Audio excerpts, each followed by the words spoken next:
Welcome back for the next country and setup guide, now for the winding hillside roads in Catalunya, España. This time I will start with the driving part first, because it is quite straightforward. Spain is basically the racetrack among the rallies. The tarmac is smooth and there are no bumps, jumps or ditches to be found. Everyone's driving style is different, but for me this means driving like you are on rails. I try to keep the grip on all four tires without sliding and without lifting any wheel into the air. This maximizes acceleration and braking grip as well as cornering grip. After all, tarmac is specifically designed to do this. Yeah, this driving style doesn't look particularly spectacular, but it is quick. As mentioned in my handbrake turn video, I only ever deliberately brake into a drift at the acute intersection. All other corners in Spain are treated like the Nürburgring. What can be quite difficult here is to keep up with your co-pilot in the faster vehicles. Similar to Poland, you really have to train your listening and attention, so to not misidentify a corner in the fast-flowing parts. In 6 links, in 4 rechts macht zu, in 3 links macht zu, 30, 5 links, in Abzweig, 2 links, in 5 rechts lang über Kuppe, in...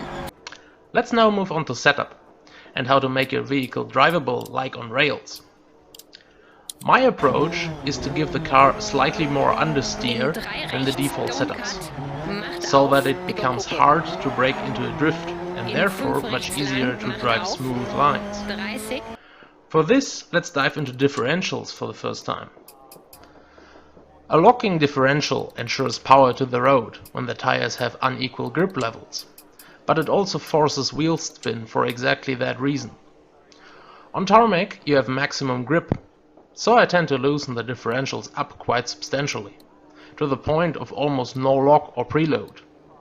This works best as long as all tires have road contact. Downside is, if you lift the wheel into the air, the whole axis will lose acceleration as the flying wheel starts spinning with all the power.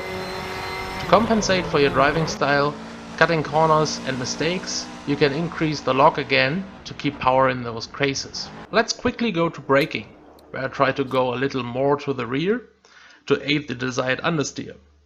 But not too much, so you still rotate the vehicle under braking. For gearing, go longer. You have a lot of straights and you want to reach those high speeds. Vollmittig über Kuppe lang, über Ziel, 80 bis Stopp. Gut gemacht. And now already onto suspension, the most important setup aspect in my opinion. This is the smoothest it will get, no bumps and a hard surface, so your suspension doesn't need a lot of travel or softness. That means you can really get low to the window, never mind. The suspension can be real stiff too as a starting point.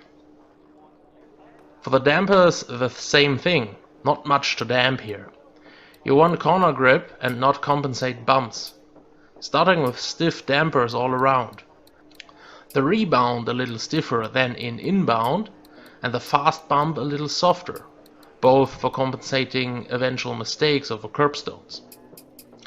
With this you can start your shakedowns and see if it burns, or if it bottoms out or scratches anywhere. If so, go 1 or 2 clicks higher or softer. The goal is to be as hard as possible without creating sparks. If you find the car to be snappy around some corners, try adjusting the anti-roll bars out of sync. Front stiffer than rear, or vice versa. Not too much, otherwise it really becomes snappy like a crocodile, but just a bit apart to find a sweet spot for that particular car. And that's it. Low, hard and fast. One note to be added though. This is very good for the tarmac road itself, but potentially very bad if you don't stay on the grey stuff. Try to avoid big cuts, curbstones, drainage and jumps as much as possible. Such a setup will react very bitchy about that. If you're not comfortable with the potential catching of the situation, or staying on the tarmac in general, soften up your setup a bit again.